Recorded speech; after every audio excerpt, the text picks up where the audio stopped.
and we are going to break it down today for the holiday season, keeping that cheer. That's right, Christmas tree. That's right, Christmas tree. Stockings over the fireplace, and we got the fireplace on the TV. Now, I know you're going to say, why don't we have this fireplace on? It's a fire hazard. My alarms ain't working. I ain't taking no chances. I ain't burning down my house before Christmas Day. Right. Don't need that. Don't need that. No. Plus, this is more energy efficient, and I ain't roasted my tushy on this one, so we're good. Right. House is stay in one place. One piece. That's what I should say. Yeah. You got your ugly sweater on? I got an ugly sweater on. Yes, because I'm not officially naughty, but I'm just like saying I'm just crazy. No, he's not the naughty one. This guy. That's why I wore it, because it'd be obvious if he wore it. Right on. I went with my red here. Canadians, because we're originally from Montreal. Hey. Still about PK Subban. Hey. You know, because when a black thing is on the ice, he's not just a puck.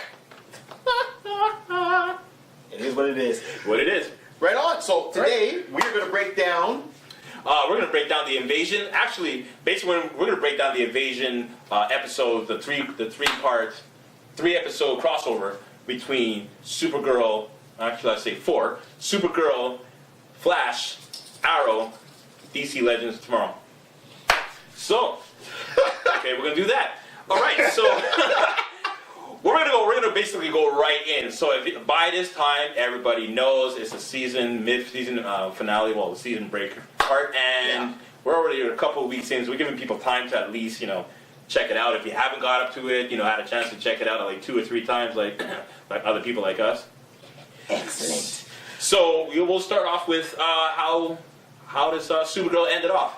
Actually, throughout her particular episode, it's really more of a tie-in, a nice way of just introducing Supergirl into the Arrow Flash universe. Right, that CW universe, because we're on different Earths, Yes. I'm not keen on the fact they're on different Earths, but hey, it is what it is. It is what it is. This is how it was written in the beginning, that, so now we just got to slowly tie it in. So I like the way they started off. And at the end of the whole show, the whole episode, you'll see that there's how they can actually tie it in much better. So I'm happy with that. Yeah, that's true. That's very true. So you know what? At the end of the episode, right? Flash, Barry Allen, Barry. That's true. And Cisco. Thong, thong, thong, thong. I wasn't even thinking that. Completely forgot about it. There we go. Okay. So Barry and Cisco show up and they pop into Supergirl saying, "We need your help. Bring her back to Earth 1. Mm-hmm. The CW universe version, that's Earth 1. Earth 1. She's back to Earth 38. 38. Yes. Right. So I think there's a tie-in why they call it Earth 38. It has to deal with Superman or whatever. I have to look that up. Don't hold me on it. We'll get to it. Yeah. We'll Google it and see. But so brings her over. Mm-hmm. Because aliens show up. Yep. So that's how again, Supergirl is really towards the middle of Flash episode. That's right, because Flash, which was episode number 2, out of that storyline, right? Because it's Supergirl first on the Monday. Flash on the Tuesday. But Flash is really the kickoff. Correct. Right on. Barry starts it off. And brings, he deals with the aliens coming over, realizes something's going on, they need backup. He goes, we need bustle. We need power. We need power. We got to unite them. Yes. So he goes out, bounces over. First thing is... I got a friend. I'll be right back. Yep. Pa-pow! Back with Cisco, thong, and brings back Supergirl. Right. Okay, I was excited about this. Mm-hmm. Now, overall, I'm going to say this. I was very excited about the crossover. Yeah. Because this is the first time we've seen a crossover on TV really done nicely.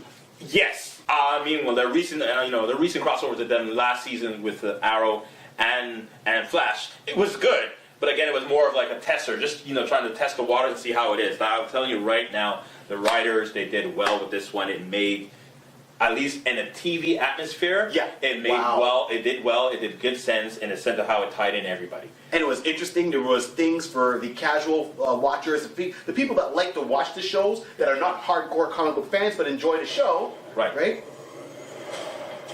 Netflix. Keep on going. It's all good. So we've lost our fireplace. We've lost our fireplace. Where's the fire? Okay, Where's the cool. Fire? You see, this is what you happen, right? Okay, well, we'll get back to that. That's what technology does to you. It throws you off. It throws you off. I'm like, what's that noise? It's all good. Anyway, we'll fix this and keep on talking. Yeah.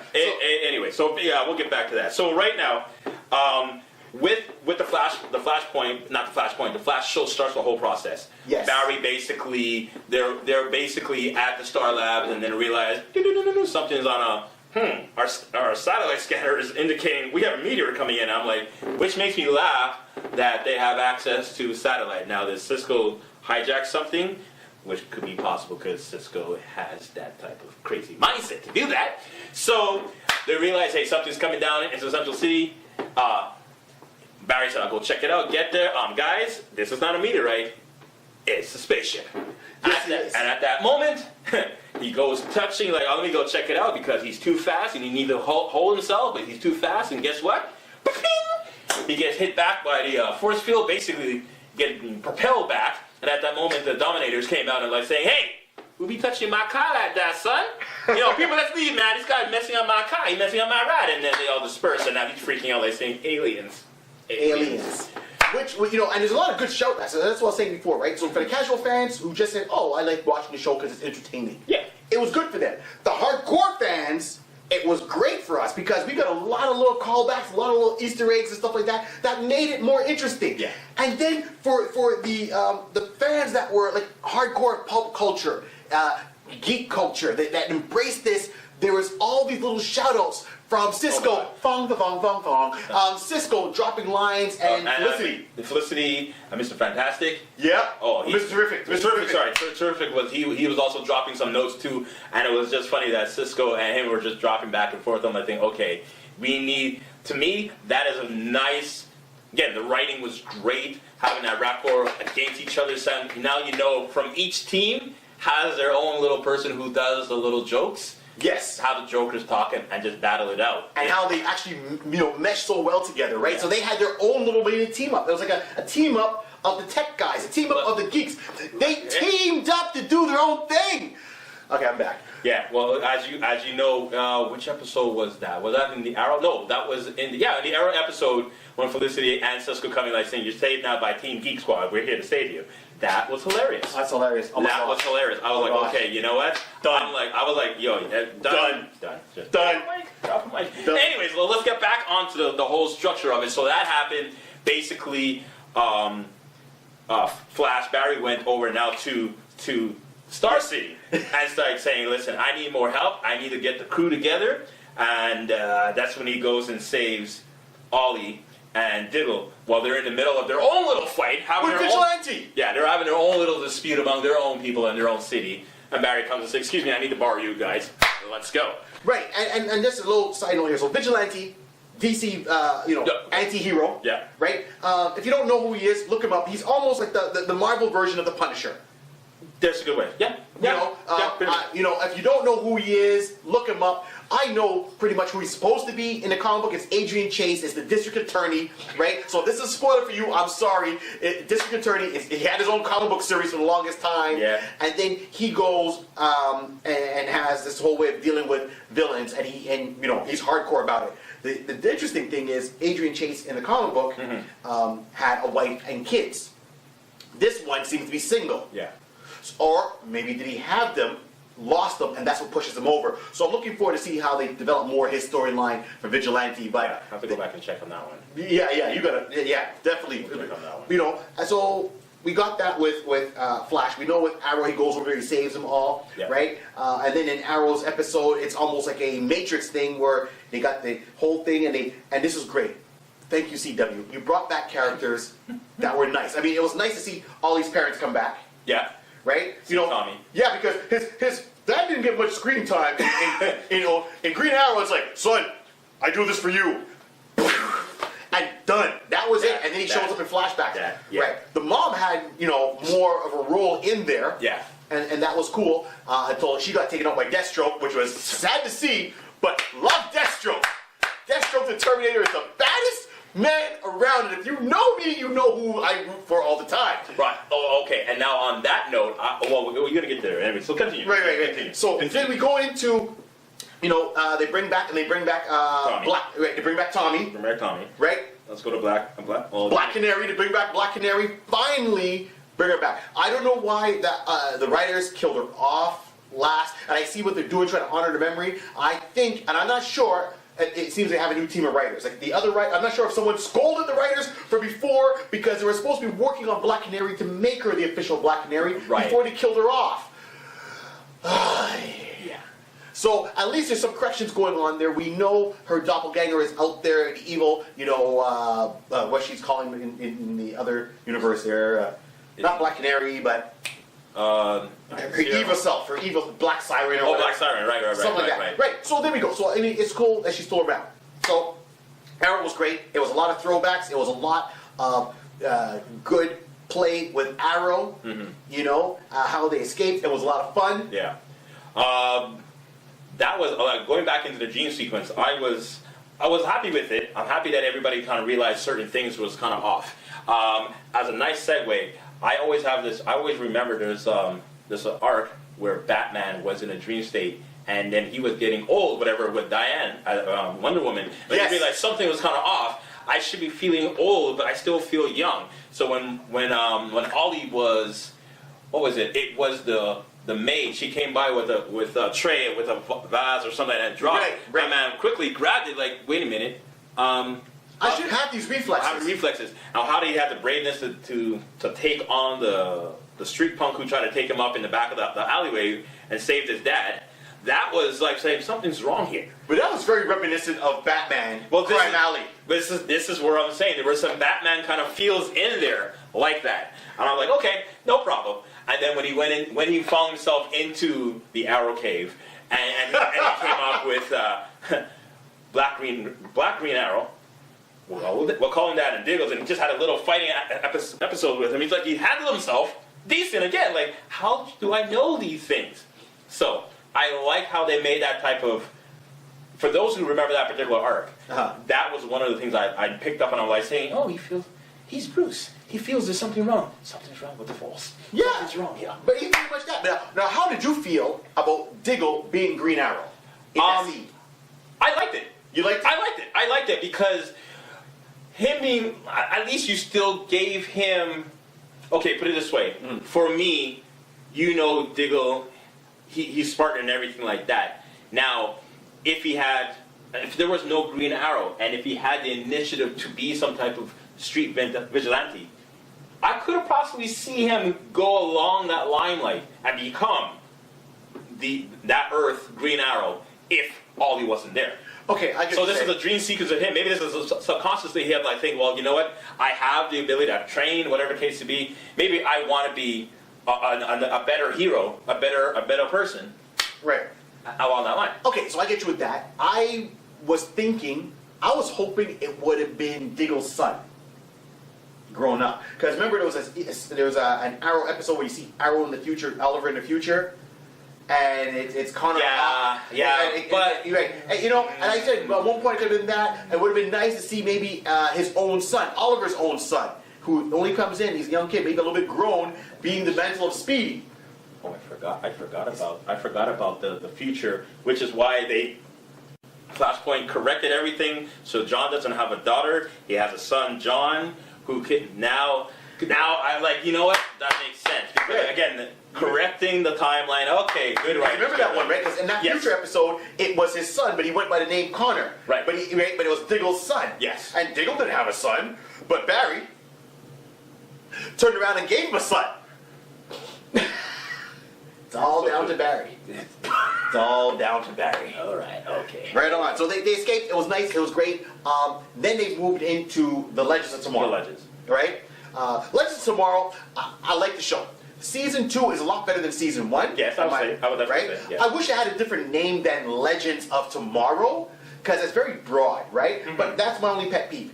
So overall, the episode, how they kind of broke down, and the aliens realized that something changed. I like that they established the Dominators with the same thing as a comic book. They were in outer space. They looked at Earth and said, hey, there's a lot of things happening on Earth right now. People are getting more powers. Their genes are coming out.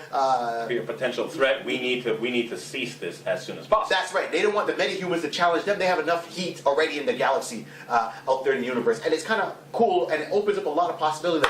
What else do they deal with? Right. Now, because of Supergirl, right? We know there's certain things that tied in there. So we know the Martian Manhunter is on Supergirl. Yeah. Right. So those are the green Martians and the white Martians. Yeah. Right. We know Marnell is there. Yeah. So that's the Draxamites, which is another version. Same solar system as Krypton. Yeah. The only thing with the Draxamites, they're not they have no weakness to kryptonite. They haven't with kryptonite, but they have to lead. To lead. So if you hold up an HB pencil, you can actually stop a Draxamite, no matter if he can burn your skin off with heat vision. All right. Lead poisoning. Yeah. And we'll deal with one of these characters later on in for sure. We will. You know. So we got that, and Supergirl's bringing in a lot of other characters, which is cool. And these are people from outer space because her origin's from outer space. Right. So now the Dominators are there, and this is great that they took what was a 3-issue miniseries. They stretched it out nicely. They stretched it out nicely. This miniseries, I like the core miniseries. I'm talking 3 issues. It did, take everybody in the DC universe. Right. No matter what. And Flash, Wally West was a major player in the Invasion storyline because at that point in the comic book, Barry Allen was dead. Correct. That's correct. Why did they kill off Barry? Because he's special. We'll leave it at that. But I'm back. So you see, I have one question. I think I was prosing to this just before we got on air. Right. So the Dominators they came as well to The past. from the past. Well, you see, this is the part I'm trying to understand. Okay. Because they said, as per the agent who gave them the deal from the 1950s to the 1940s, Sold out by the man.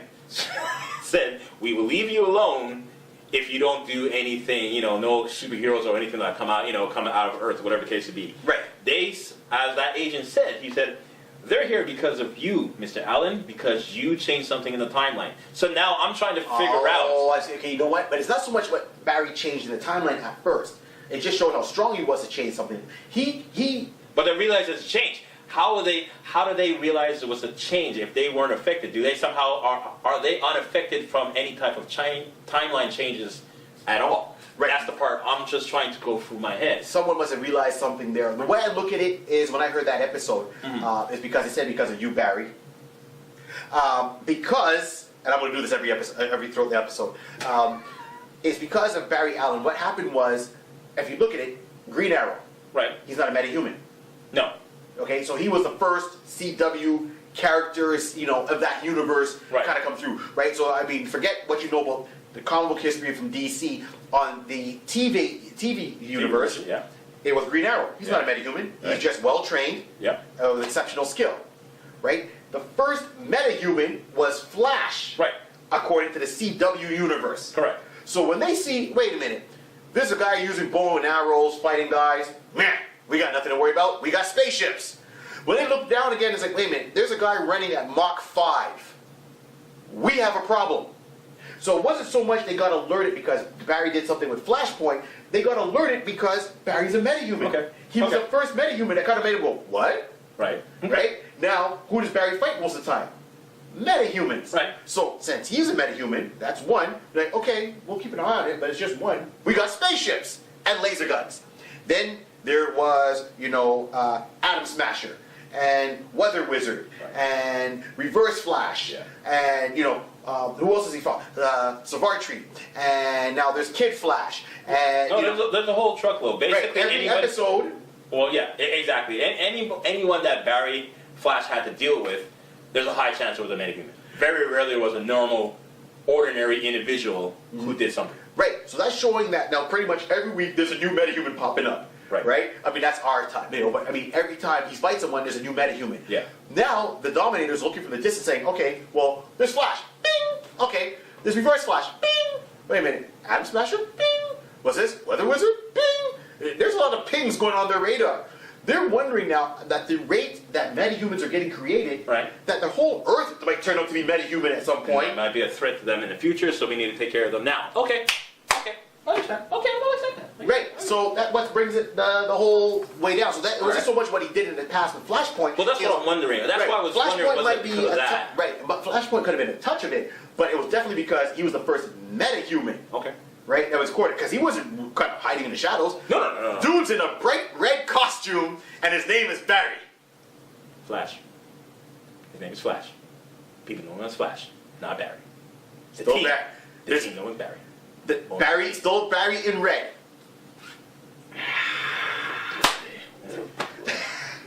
So let's drop some history then, right? Okay. So we're talking about the invasion, the invasion storyline, right? But now, where's the invasion storyline come from? It came from a comic book, 3 issues, and it's cool because what happened is in these 3 issues, it had multiple different talents working on these 3 issues. Yeah. Each issue was 80 pages.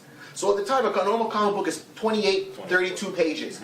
This one was 80 pages, solid reading, all 3 of them. They were like a deluxe bound edition, beautifully done.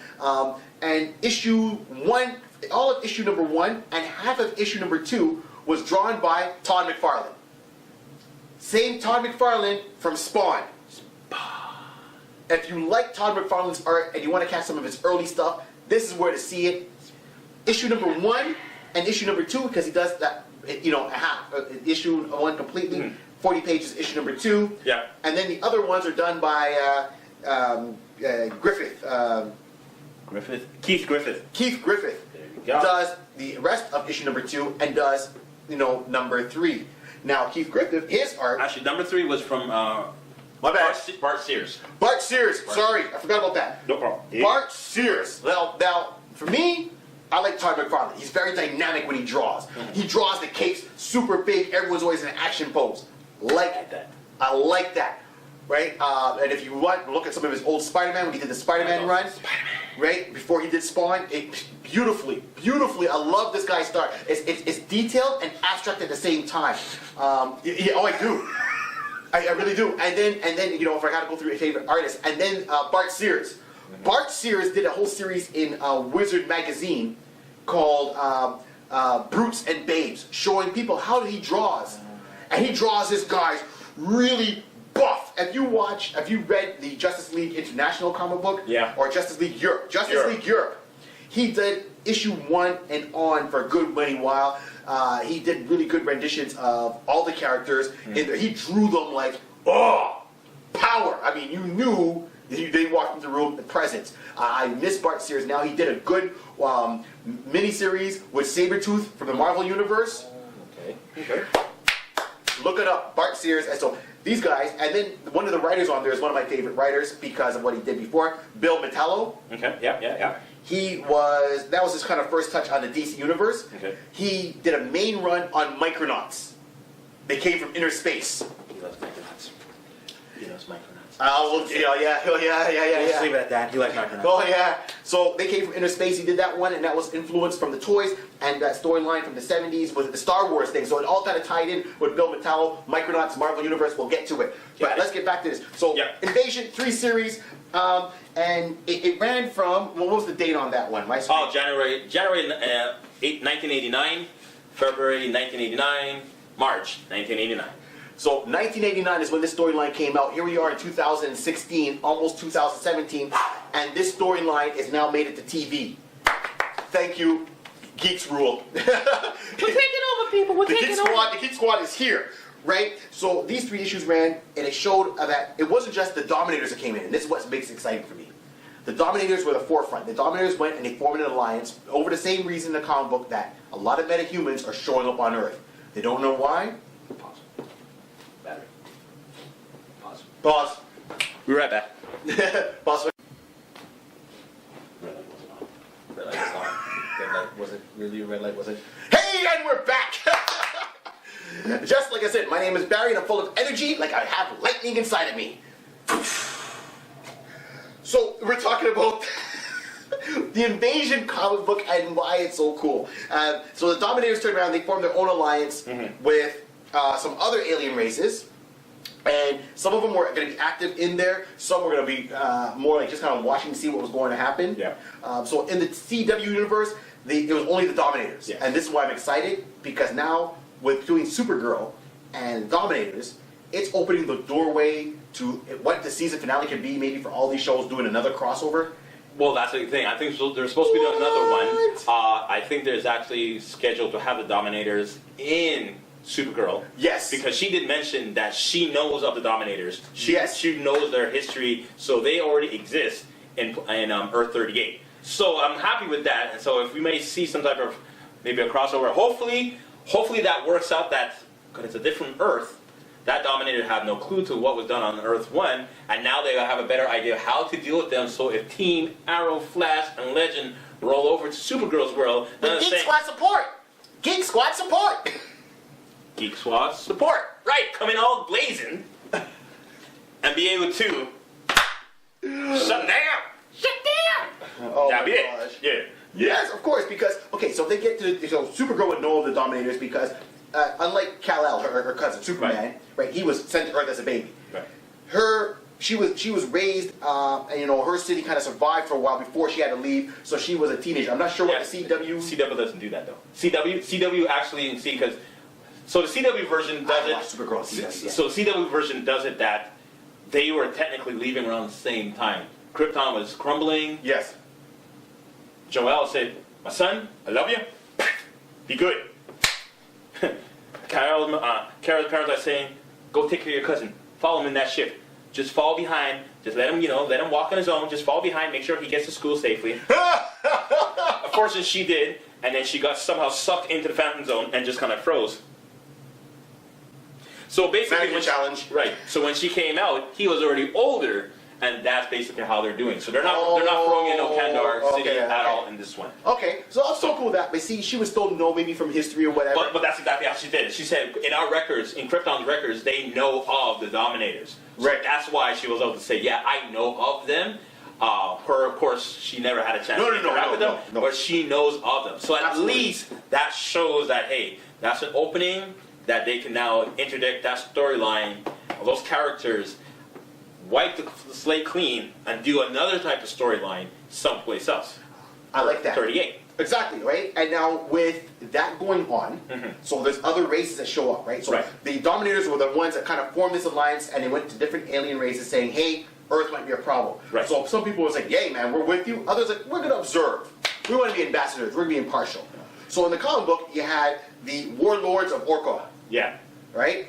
I vaguely remember that. And the Warlords are very important because they're the ones that train Starfire. So when Starfire from the Teen Titans was in outer space with her sister, Princess Kandora, and her sister, Blackfire, backstabbed her and sold her into slavery, and and she was raised. So she was born and raised with those warlords. So this is why Starfire, even though she's supposed to be a bombshell, is a primo hand-to-hand combat fighter. Yeah. She's known, and she went into gladiator combat. Now look at her; she looks like a little, 18-year-old supermodel, whatever the case to be. Well, depending who draws her. Depending who draws her, exactly. Yeah. Some people draw her very right, and some people draw her very young. So, okay, but either way, she's on level. Exactly, she's on level skill-wise with Amazons. Yes. Oh, yes. Her and Wonder Woman can bring down the house. Yes. A cool crossover fight would be her, Wonder Woman, and Big Barda from the New Gods. Done. First wave. Done. Actually, Justice League should just do that. Just say, first wave, ladies, can you please? Thank you. You'd be like, oh! Batman, what are we going to do? Nothing else for us to do. Nothing for us to do. Oh, wait a minute, Wonder Woman's getting the scrunchie. You're all in trouble now. Run, son, run! But and so they are very important because they are known as the weapon masters of the universe. Yeah. They build all these kind of weapons. They train warriors. They train armies. That's what they do. They live on a planet that doesn't have much life. It's all like a rock. There's no vegetation. They live underground in the caves. Tough existence. And that's how they're born and raised. Working dwarves. Yeah, pretty much. Right? But they are like the weapon masters. Right. So the Dominators say, hey, we want to get you guys as to be our weapon masters, to make weapons for us that we can use to bring them in. Make cages and restraints so we can retain and restrain all these metahumans so they can't break out. Right. So they said yes. Then you have the Kuns, right? The Kuns. I know it sounds... Kuns. Yes. So K-H-U-N-D-S. They are an alien. So they are more soldiers, weaponsmiths themselves, but they're more of an army. They're the cannon fodder, the infantrymen, but they're very tough. They showed up in a good storyline in the Legion of Superheroes in the future. And now why is this all important? Because Mon-El, who starts during present time, and he's in Supergirl right now, Yeah. does end up in the future with the Legion of Superheroes, Yeah. taking on that Superman role because he knows Superman. Of course, he had a weakness to lead. Oh, got a pencil! But they make a cure for him in the future. We'll talk more about him on another day. Right? So they had them in there, so that's 3 of the races. Now, you know, and on top of it, now Mon-El was in the Phantom Zone when this comic happened. Right, in the comic happened. But the rest of the Draxamites were still around, and they showed up as impartial ambassadors. Okay. So when they came during the invasion storyline, there was a key moment, and it was beautifully drawn by Todd McFarlane, right? Where Superman approaches them, and they're like, hey, Superman, we're not picking sides, but we're just keeping you out of the fight, because you could change the tide of battle. And he's like, no, and there were 6 of them.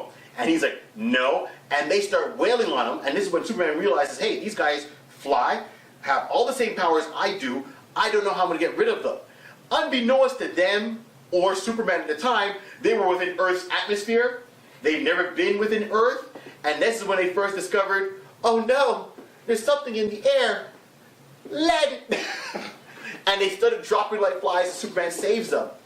Because he saves them from dying, because I mean, they're up in the upper stratosphere. Yeah. When he saves them from dying and puts them out and they realize what it is, they said, hey, you know, we see what's going wrong, you guys got things, and they join Superman to fight everybody else. So it's pretty much Superman and 6 Draxamites that pretty much take on the whole invasion force. And then when they all turn around and everyone realizes, wait a minute, what do you mean the Draxamites get powers like Superman under the yellow sun? Because they're never under the yellow sun before. Right. It made everybody nervous, right? So the warlords of Oka, right? You have the Draxamites, you got the Durlians, Yep. right? And the Durlans, sorry, the Durlans are a shape-changing race. Okay. Once again, in the future, one of them is on the Legion of Superheroes. Chameleon Boy. Boy. Take a dab. I did it. It's alright. I did it. Alright. Oh man, I'll shut Age getting to you, low impact. So these are cool races that pop up. So this brings me to my whole thing here, you know. Oh, and they had the Scions. Science. The Scions, very sadistic, into torture, into dealing and dissecting. So they were a scientific, sadistic race into, you know, a lot of science, trying to dissect the humans, and because of some of their experiments, they ended up creating more superheroes by accident. Oopsies! Did I do that? Yeah, so it was a good alliance, 3 issues, and I like how they did it. So that opens the doorway now to these races, these aliens, showing up, Okay. right, in his timeline. This opens up, even for Supergirl, the writers, to bring in members of the Justice League. Sorry, the Legion of Superheroes. Yes, I'm still waiting to see how they're gonna write that off, because again, Legion of Superheroes is definitely more of a futuristic team, and unless they're gonna do like they did in Smallville, let's go to that. That's the old CW when they Smallville and the Legion came back to check out Clark Kent. Written by Jeff Johns. So that could be a possibility, and that would be nice if they did that. But we will see. Well, you see, but here's where it ties in, right? Because in the Legion of Superheroes comic book, Supergirl actually goes to the future and works with the Legion for a while, just like her cousin did. Yeah. Right? So Superman went there, he was Superboy at the time, and he was there. And then Supergirl goes, and this is what causes it. If you watch the Justice League Limited cartoon, or Justice League Unlimited, Yeah. the cartoon, they actually touch on that storyline really quick. Where Supergirl, on her birthday, she's wearing that, you know, the blue skirt and the white top, and her, Green Arrow, and Green Lantern get pulled into the future to help the Legion. Okay. Right. Supergirl finally finds true love with Brainiac 5 of the Legion of Superheroes and decides to stay in the future. Then they have to explain to Superman why, She ain't come back, son. Your cousin just bailed on you, son. not even just bailed on you, she's dating pretty much your descendants, you know, your arch nemesis descendant in the future. Okay. Everyone likes a bad boy.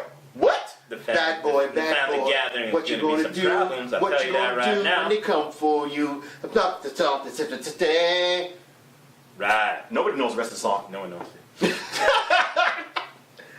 So that's pretty much what it is. It's exciting. The crossover is cool. There's some cool Easter eggs Yes. We'll talk about. Let's yeah, start it off, because I'm trying to remember my head. My head was just trying to think of something else. Go ahead. So first of all, we had the Hall of Justice. Yes, okay. Woo! That was hilarious. Now, hopefully, yeah, like you were just about to dab on that one. But basically, I know they have to show that more often. Now, I love how Barry happened to say, "Oh yeah, I have this warehouse.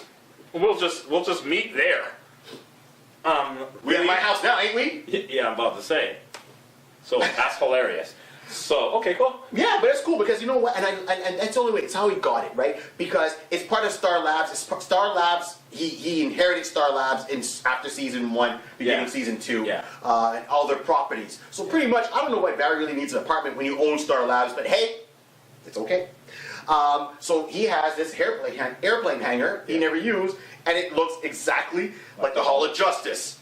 They used it in the promo videos. It was flipping awesome. I loved it.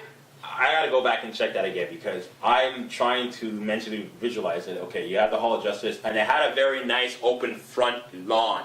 Yeah, and it a just big statue at the front. Right. So I was like thinking, okay, you're aircraft hangar, but you have that type of opening front. I'm like thinking, it's looks like it works, but it's just like weird that you're trying to force us Hall of Justice. Not a problem. Keep forcing it. But I just thought it might be a little like woo. But anyway. Other than that, I enjoyed it. I saw it. Even if you go back to the posters that they were doing pre the invasion. Yes. You've seen some Flash. You've seen Arrow. You've seen Legends. You see everybody, and in the back you've seen like little pictures, and you can put it together. Hall of Justice. The Hall of Justice. I'm like. You know, it's iconic as a landmark in the DC universe, up there with the Batcave, up there with the Justice League satellite. Yes. You know, maybe not up there so much as the Arrow Cave in the comic book, because the one in the CW is way better. Yeah, because even the second one. Yeah. But that's cool, right? And then here's some other Easter eggs. So when Felicity and they travel Legends tomorrow, actually they travel into the past. Yeah. Right. So she and she's in the chair. She comes out of the Wave Rider. They take off the harness. And she's trying to talk. Yeah. Okay. What was that language she was in? Klingon! Right. I was weak when I heard that. I was like saying Klingon! She's speaking Klingon, man! I'm like, did they just put Klingon in there? I was like, oh good God Almighty. Look, man, they put on Beam Me Up, Scotty. They put on Klingon. They made reference to the aliens, to the movie Aliens. Yeah. But Ridley Scott. I mean, this is great, right? And what I love, I think, and everyone has their own moments. One of my favorites was at the end of the whole series, right? So you see finally Kara, Supergirl in her civilian clothes. She goes up and she talks to the Atom, right? Yes. And walks off, and he's like, huh. She looks like someone I know. She looks a lot like my cousin. Yes. Now, I know for the casual, watcher, they're not going to catch it. Now, for the hardcore people, we will break it down for you. Brandon Roth played Superman. In Superman Return. Right. And Superman's cousin is who? Supergirl. Mind blow. That's what I'm talking about. Hilarious. That was simply hilarious. They did a lot of good references, a lot of Easter eggs here and there. I like how they threw in a female president in this universe, like on Supergirls. They have a female president played by Linda Carter. Wonder Woman, Wonder Bridget, Wonder Woman, Linda Carter. Yes. Auntie Linda, Carter's here. We're the Carter boy here, No Carter. All right then. So that's what I'm talking about. So at CW, I'm hoping to do more. They have a gateway of stuff they can bring in. Oh yeah. And it's a shame to say that I'm more excited about the CW stuff on TV than the Justice League movie that might be coming. Well, we'll talk about that. We'll have. I'm not hating, but this one geared a lot of attention. It's nice when they take smaller characters and they go freedom with it. Okay, so that's what I gotta say. That's all you gotta say? That's pretty much what I gotta say. Anything you know? I remember some episodes between like Mr. Terrific, who's loving the alien tech. I have alien tech. I'm like saying, this is like the best day of my life. And I'm like, okay, you're killing me. You're having too much fun.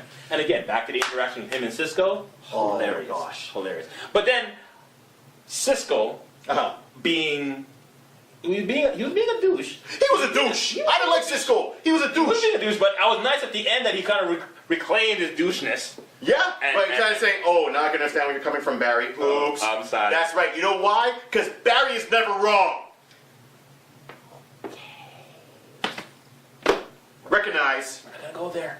But yeah, I mean that was, but that was good in the sense that at least you can see all the other episodes in Flash that Cisco was being a douche and he was just being annoying. Yeah. Now I realize you tie it all together and realize, hey, that's a lot of responsibility. Yes, he made a mistake and it wasn't intentional. Saying what you try to save someone, an alien that came here basically to kill you.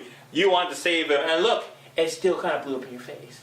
Yeah, Cisco. Good luck with that thong song. Don't doubt Barry.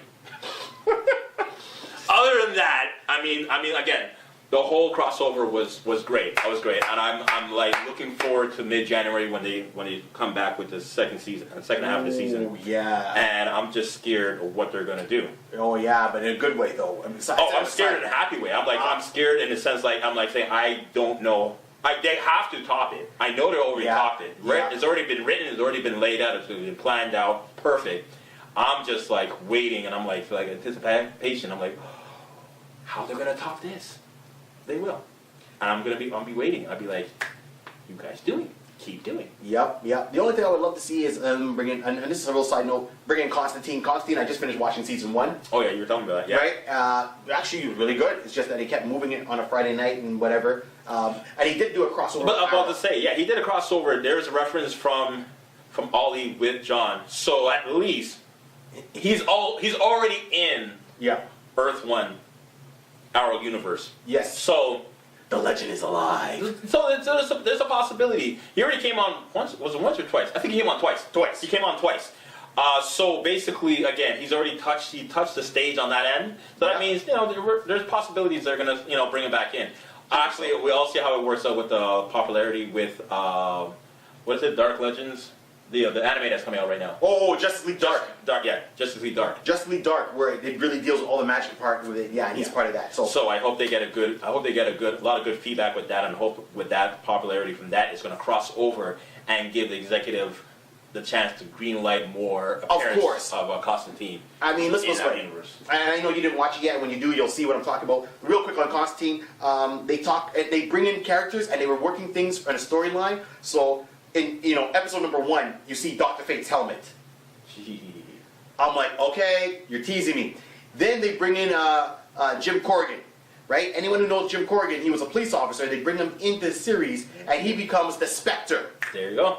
The right hand of God. Yes, the vengeance. So, and they were really working hard on that aspect that I think that he would have come in season 2. So hopefully it'll come out. But this being our Christmas special, we got to get a little bit more Christmassy. You got your ugly sweater on. I'm wearing red. There you go. Right? That's what we do. So, I'm going to run down. One of my favorite Christmas specials, Charlie Brown Christmas.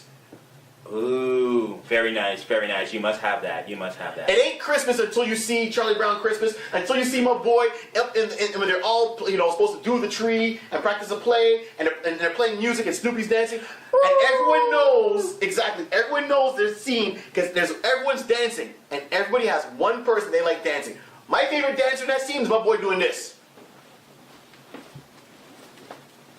That's all he's doing. Yeah. That's it. That's my thing. Once I see that, it's Christmas. Yeah. That's more Christmas to me than eggnog, and God knows I love eggnog. What did Pigpen do? I can't remember. How did Pigpen dance? I can't remember Pigpen dance, but I know one guy was kind of doing a shuffle kind of. Yeah, that was. Oh, I know exactly who. Yeah, he was. I like to do it. For me, Christmas is if get a chance to see, Die Hard. Die Hard. Christmas movie. As much as it's hard to sometimes think of it as a Christmas movie, no, it's a Christmas movie. It is a Christmas movie. That Die Hard is a Christmas movie. Okay, yeah. So we got Charlie Brown, we got Die Hard. So Christmas Day, Die Hard. Yay! And I'll just leave it at that. Yippee-ki-yay! That's what I'm talking about. That's right on. We keep it a PG. Right. So, sorry. I just like saying. I need to do that cowboy. Anyway, sorry. No. Man, we won't get back into that. No. Crawling through. I'm gonna get it. Go, Johnny. Go, Johnny. Get the bad guy. That's what I'm talking about, man. Yeah. So Die Hard, Barefoot. walk around barefoot, looking for a pair of shoes for the whole movie. That's some black tendencies right now. That's like, was it shopping on, was it Black Friday shopping? Are these shoes mine? Out of the way. Let me crawl through people. So Die Hard, Christmas movie. Right. Charlie Brown Christmas, Yeah. obviously. What else do you think of when you say Christmas movie? Oh, He-Man and She-Ra Christmas special. Wow! Okay, this guy went anime on me, and I was not ready for that. What do you get? That's what I'm saying. I forgot all about that. That's the crossover episode. Yes, it is. He-Man and She-Ra Christmas special, and then they go, "What's Christmas, Ma?" And what's so cool about the storyline is because people who watch He-Man should know that. Okay, you got He-Man's mom and his dad, right? And you know She-Ra and He-Man are brother and sister. But the thing is, their mom is really an astronaut from Earth, and she ends up on Eternia by total accident. Yeah. So she has to explain what Christmas is to her kids and what it means in the spirit of Christmas. Because they don't know. That's how Christmas first came about. So King Randor had no idea when his queen came up, she was an astronaut. I forgot all about that. Oh, Return of the Mac! Return of the Mac to the kick! Ah! That's what I'm talking about. The Mac. Bam! Return of the Mac. That's what I'm talking about. We used to do back in the days. I don't do that anymore. It's all about low impact. Yeah. So these are things that to me say Christmas, right? He-Man and She-Ra Christmas special. Charlie Brown, right? Of course, you got Frosty. Yeah, you got Frosty. Right. You do The animation of The Rudolph the animation, Red-Nosed exactly. Reindeer, Yeah. that clay animation that kind of moves Yeah. around. That was high tech for us back in the day. telling you, man. What Klondike? No, Yukon. Yukon. Yeah. Yukon Klondike, man. That was my man right there, bro. And You just like the beard. yeah, I was trying to work it in early. So, okay. What else? So you did two. Let me see. Who was the other one? I just thought of it. You just maybe threw it off. I completely forgot. Grinch. Actually, I have to say the. I'm right there with the cartoon and the live action one. It was that good. That's why. It was that good. That's good. Jim Carrey. I have to say, Jim Carrey did it very well. Jim Carrey did three things to be super well. The Grinch. Ace Ventura was cool. The Grinch. Hold on, I'm thinking about The Mask The Mask, yeah. I started off. and The Riddler. Yes. Jim Carrey was made for these roles. Okay, we're going off. That's still not Christmas. But that was, but not Jim Carrey. But yes, So this is our Christmas special. This one we're breaking it down to you. Let's end it off. I'm Barry 3D. And I'm your man, Rod C. We wish you A Merry Christmas. and we'll see you in 2017. Yeah. Deck the halls with boughs of jolly. La la la la la la la la la. Good night.